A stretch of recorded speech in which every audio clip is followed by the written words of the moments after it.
Thank you very much, Larry. I'm going to start in French, and then I'll switch back to English. Merci, Larry. Thank you, Larry. C'est un plaisir. It is both a pleasure et un devoir and a duty d'être parmi vous to be with you tonight in this pivotal moment that Canada and the world go through. Today I will talk about the rupture in the world order, the end of a pleasant fiction and the beginning of a harsh reality, where geopolitics, where the large main power geopolitics is submitted to no limits, no constraints. On the other hand, I would like to tell you that the other countries, especially intermediate powers like Canada, are not powerless. They have the capacity to build a new order that encompasses our values, such as respect for human rights, sustainable development, solidarity, sovereignty, and territorial integrity of the various states. La puissance des moins the power of the less power starts with honesty. It seems that every day we're reminded that we live in an era of great power rivalry, that the rules-based order is fading, that the strong can do what they can and the weak must suffer what they must. And this aphorism of Thucydides is presented as inevitable, as the natural logic of international relations reasserting itself. And faced with this logic, there is a strong tendency for countries to go along to get along, to accommodate, to avoid trouble, to hope that compliance will buy safety. Well, it won't. So what are our options? In 1978, the Czech dissident Václav Havel, later president, wrote an essay called The Power of the Powerless. And in it, he asked a simple question: how did the communist system sustain itself? And his answer began with the greengrocer. Every morning, this shopkeeper places a sign in his window: "Workers of the world unite." He doesn't believe it. No one does. But he places a sign anyway to avoid trouble, to signal compliance, to get along. And because every shopkeeper on every street does the same, the system persists.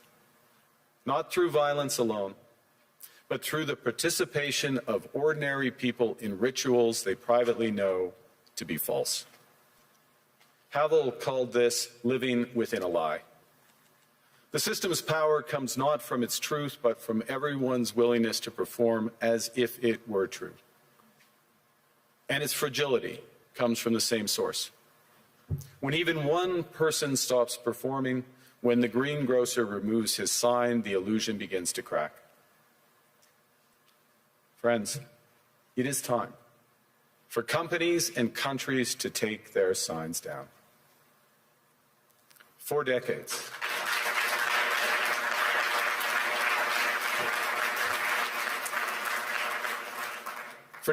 countries like Canada prospered under what we called the rules-based international order. We joined its institutions, we praised its principles, we benefited from its predictability.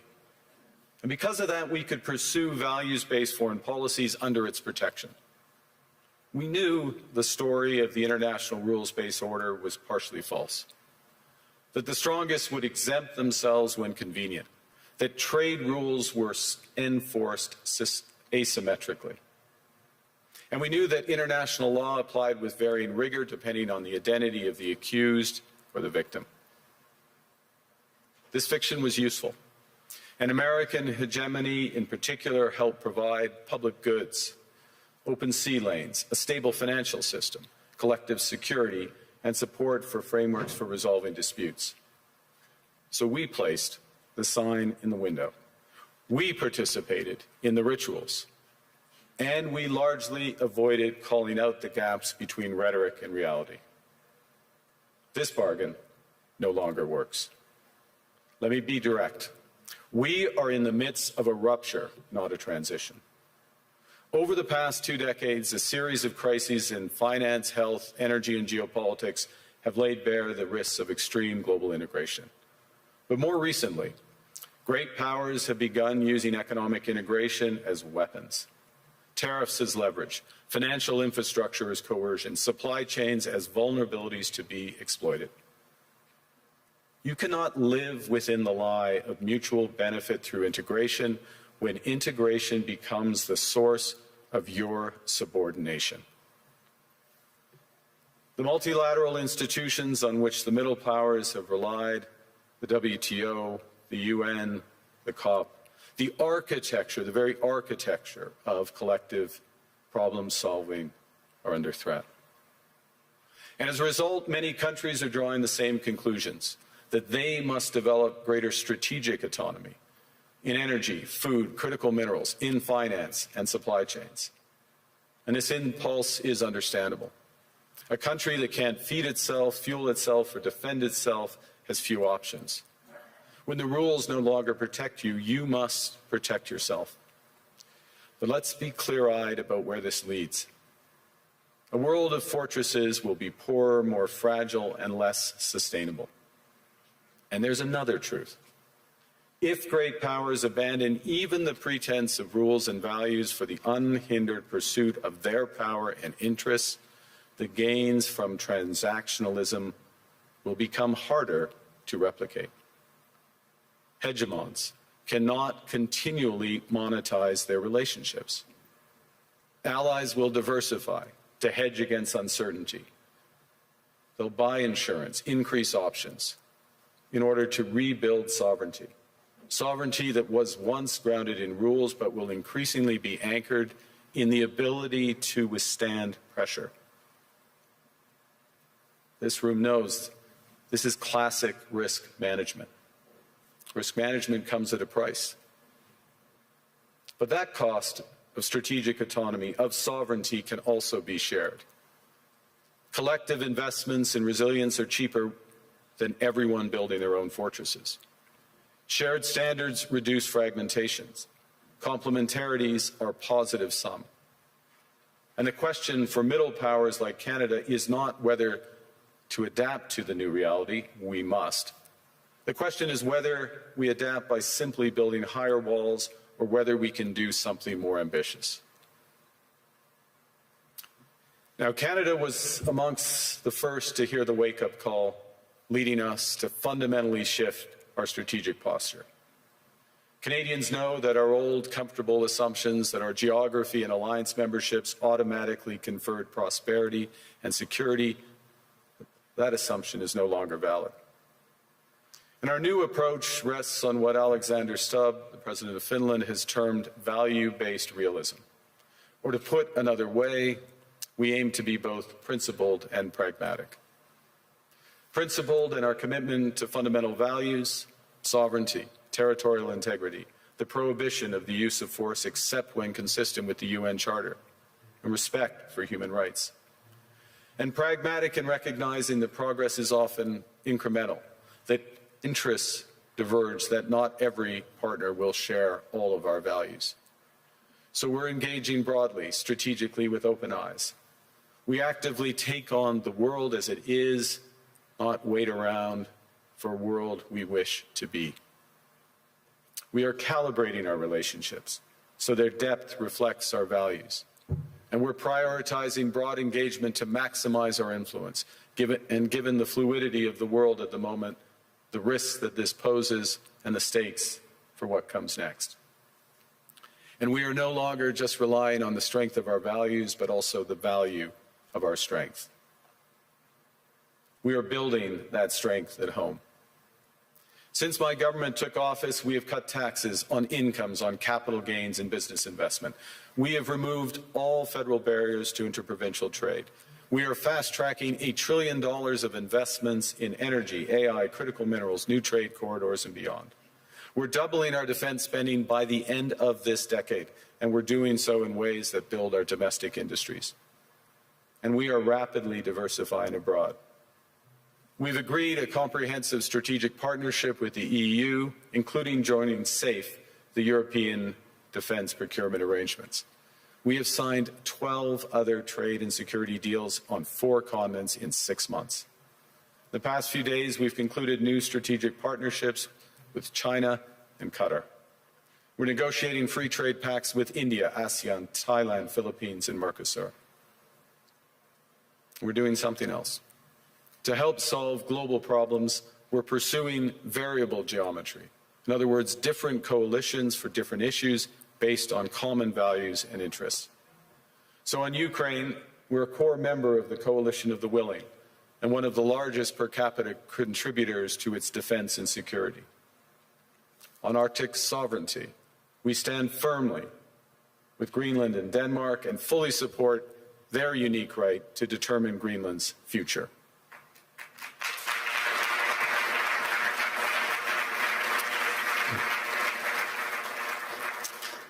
Our commitment to NATO's Article 5 is unwavering.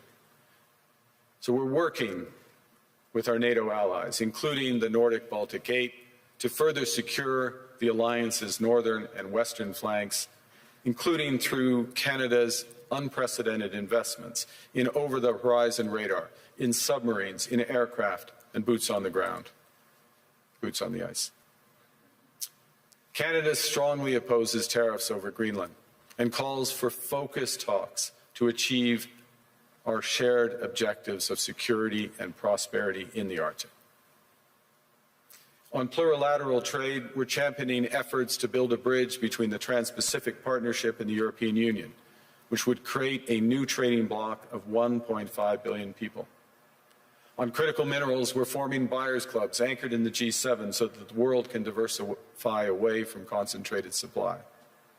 And on AI, we're cooperating with like-minded democracies to ensure that we won't ultimately be forced to choose between hegemons and hyperscalers.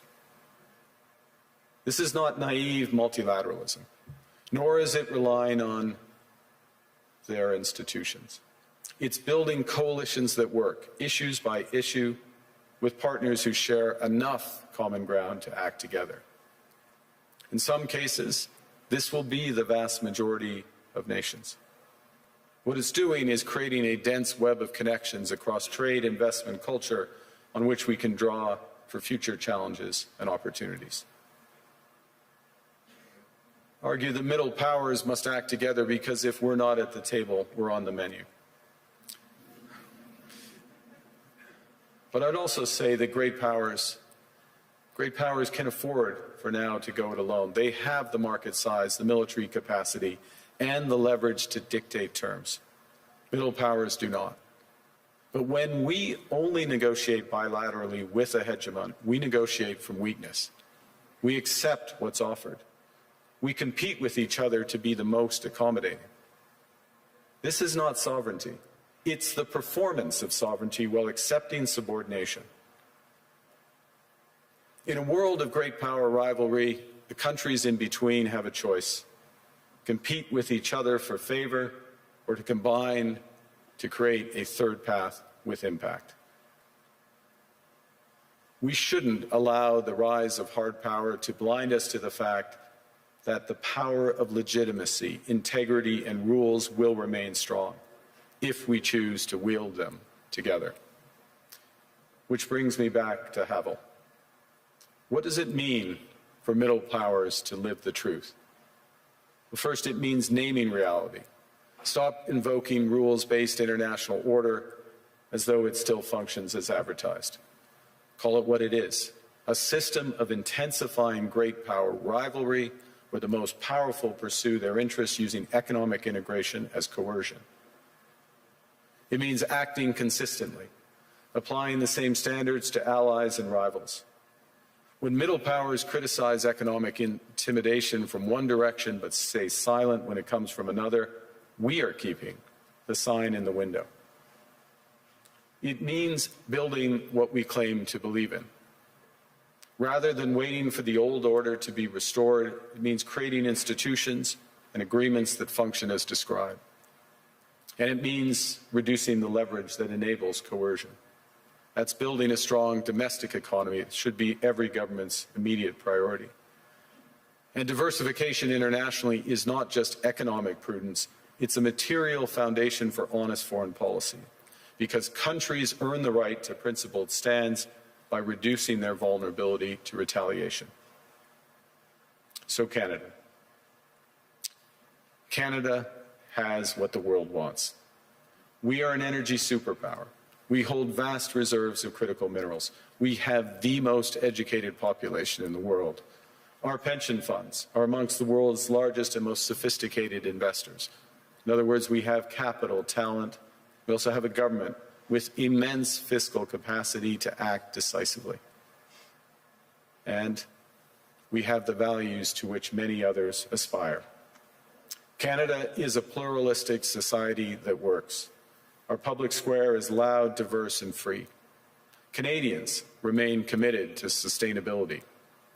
We are a stable and reliable partner in a world that is anything but. A partner that builds and values relationships for the long term. And we have something else. We have a recognition of what's happening and a determination to act accordingly. We understand that this rupture calls for more than adaptation. It calls for honesty about the world as it is. We are taking the sign out of the window. We know the old order is not coming back. We shouldn't mourn it. Nostalgia is not a strategy.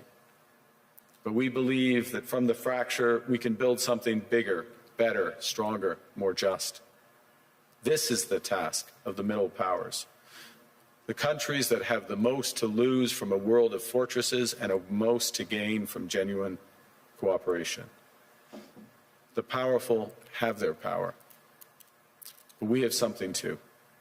The capacity to stop pretending, to name reality, to build our strength at home, and to act together.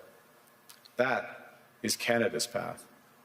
We choose it openly and confidently, and it is a path wide open to any country willing to take it with us. Thank you very much.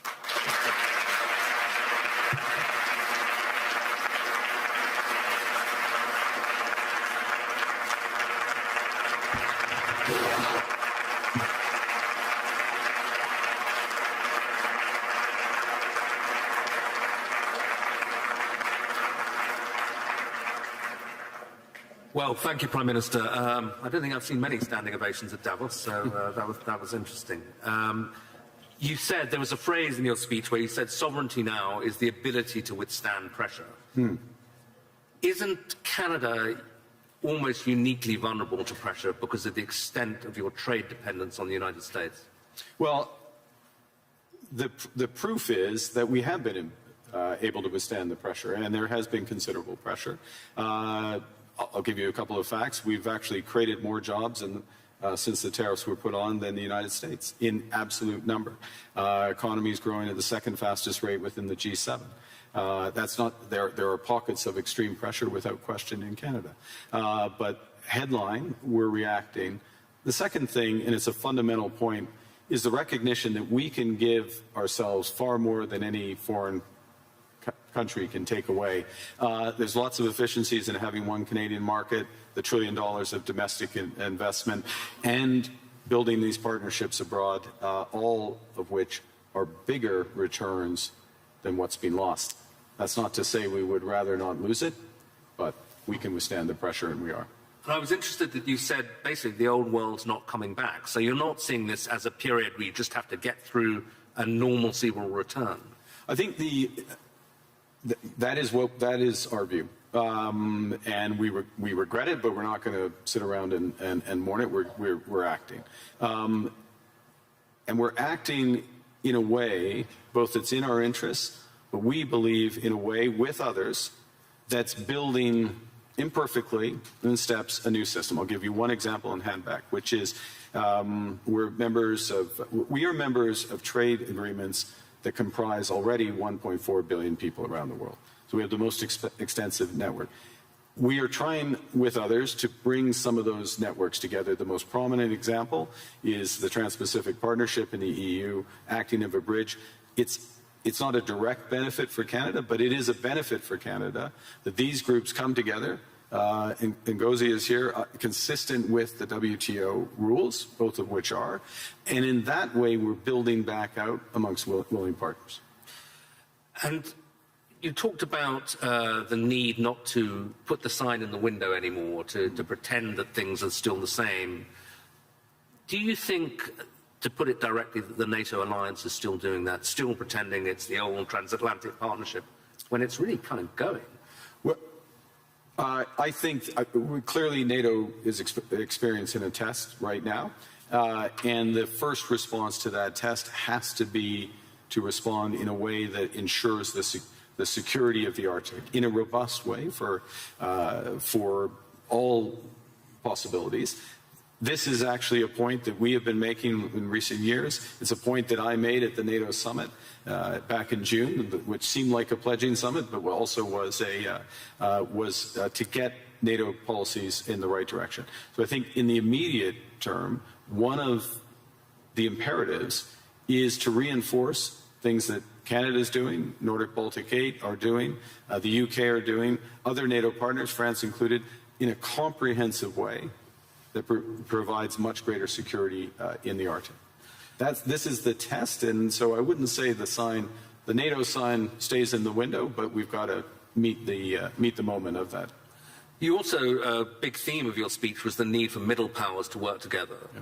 But you've just been to the other great power, to China. And I think people are very intrigued by seeing that meeting. Mm. And some people say, kind of, that's a mistake, really, because you're going to make yourself more dependent on China. They're not that benign either. The US will be very annoyed. What's the defense of what you're doing, and what do you hope to get out of it? Well, the first thing is to say it's not a defense. It's building out. It's something positive as opposed to against. We're for something as opposed to being against. The second is, there are very clear guardrails in that relationship. I spoke of calibration of relationships in my remarks. That's what I mean by it. But within those clear guardrails are huge opportunities in energy, both clean and conventional, obviously in motor vehicles, in agriculture, in financial services, all of which is mutually beneficial. So it's additive. And look, it's the second largest economy and it's our second largest trading partner. We should have a strategic partnership with them. Within those guardrails, and that's what we've achieved. And it is an interesting reversal, though, because I think certainly during the Biden administration, there was this sense that the Western world was trying to decouple from China, or de-risk at least, yeah. And is now in this new world that really going to go into reverse, and de-risking from China because there are other risks is less of a thing. You need, again, many in this room, this is their livelihood, you need a web of connections. And to miss out in that web some of the largest ones, United States, we already have that, China, India, Mercosur, European Union, that's a mistake. That's not managing your relationships properly. That makes you stronger, makes you more resilient. And then on top of that, I'll give you again, I'll appeal since it's in the headlines to the Nordics. Nordics plus Canada, it's 20% of global GDP. It's not the first thing people would realize. But that relationship, which is deepening for security reasons, because we're like-minded, those are the types of partnerships that I think we'll see more of. And you got a round of applause when you said something strong about standing on principle on Greenland. Do you think we can find an off-ramp on that? I mean, I'm sure you'll speak of it, but put it this way, if there isn't an off-ramp, where does this go? I strongly believe that there's a better outcome that come from the discussions that have been catalyzed in an unusual way, admittedly, but and we absolutely stand by the principles that I referenced. That solution starts with security, and a security, yes, of Greenland, but more broadly of the Arctic. Canada is foursquare contributing to that. We're at the start of a major ramp up above and beyond, so we'll be a major contributor to that. NATO has to deliver on that. We're working intensively in order to do it. As well, prosperity for the people of Greenland. In the end, it comes back to the people there, and there are opportunities to do that in ways that would strengthen all of the alliance. And when President Trump says, oh, Greenland's under threat from Russia, even from China, is that for real? I would say that there are threats. Russia is without question a threat in the Arctic, without question. Russia does lots of horrible things, and will take the opportunity to condemn their unjustified and horrific assault on Ukraine, almost at its 4th year. They are a real threat in the Arctic, one against we need to protect, which is why we have 364 5-day air, sea, and land presence. It's why we're adding to our submarine fleet, adding to our air fighter fleet, why we're building out over-the-horizon radar to protect from Russian missile threats and others, and why we will work with our NATO partners. The threat is more perspective than actual at this stage in terms of actual activity in the Arctic, and we intend to keep it that way. Another big issue that's going to come up this week is this board of peace that President Trump is keen on. I'm not sure whether it's for Gaza or for the entire world, but apparently Canada's been invited. Are you going to join? We have been invited, and let me start by, I think we should recognize the progress that has been made in at least getting towards the end of the first phase of this process. And the activation, if I can put it that way, of the process to set up the Board of Peace is the start of phase 2. Our view is, and that's to be welcomed, and this is a positive vehicle. Our view is we need to work on the actual structure of the vehicle. You just referenced, is it for Gaza? Well, the UN resolution, Security Council Resolution 2803, references a Board of Peace for Gaza. That's where we see it becoming immediately operative, and it needs to be, in our view, it's better to be designed in that way for the immediate needs there. There are many other needs around the world, first point. Second point, it needs to coincide with the immediate full flow of humanitarian aid into Gaza. We are still not where we need to be. Conditions still are horrific, so that needs to come alongside. We think there's aspects of the governance and the decision-making process that could be improved, but we will work with others, obviously work with the United States, because we can to improve the situation, the horrific situation there, and to move onto a path to a true two-state solution. There's a suggestion you can get permanent membership of the Board of Peace by ponying up $1 billion. You going to write a check for that? We would write checks and deliver in kind to improve the welfare of the people of Palestine. But we want to see it delivered direct to those outcomes promoting peace, and so the mechanics and how it works that way. Okay, final question. President Trump and a lot of people who agree with him condemn globalism a lot. And I suspect, you would be the kind of epitome of a globalist. You worked for Goldman Sachs, I believe. You were a central banker. You're comfortable and lived in several countries. Is globalism, first of all, is it a thing, and is it over?